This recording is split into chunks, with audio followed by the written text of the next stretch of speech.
A 338 election, in essence, treats a stock sale similar to an asset deal. So what happens is that an election is made by the selling company, along with the buyer, to treat the underlying assets as being sold fictitiously. So while you're selling the stock, you're actually going to be deemed to sell the assets. So you're going to pay tax at the entity level, and then you're going to distribute the cash out.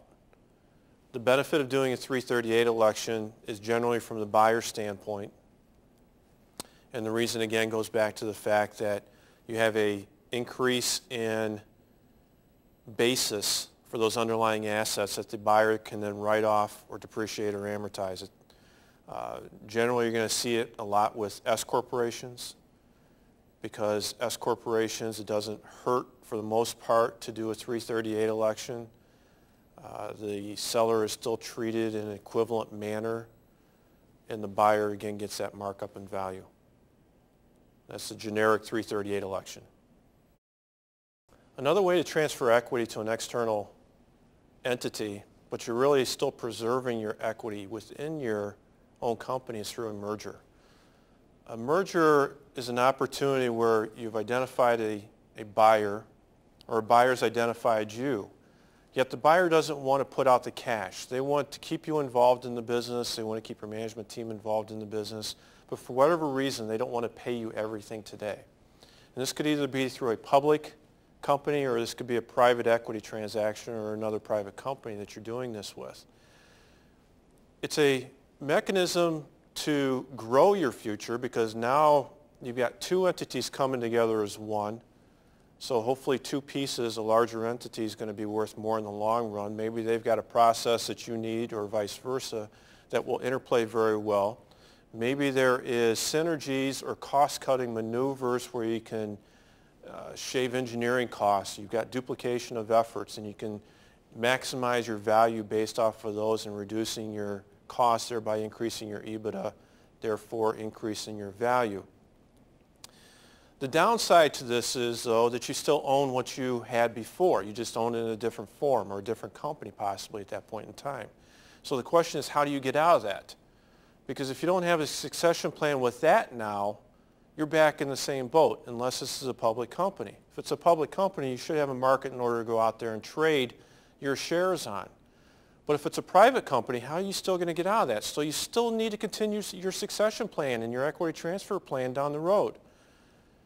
It may limit what you're going to be able to do, because now maybe it's to those owners that you just merged with. It's most likely not going to be with your management team, but it still could be. Most likely not going to be with your family, because you've got different partner structures in there now. So you need to have some sort of put where you have a right to put the stock back to somebody, or a call where they have a right to call your stock down the road. The other thing about a merger that you need to be concerned about is you may have just turned over your company if you're not involved, or maybe you still are involved, but maybe on a limited basis. But you may have just turned over control of that company to somebody else.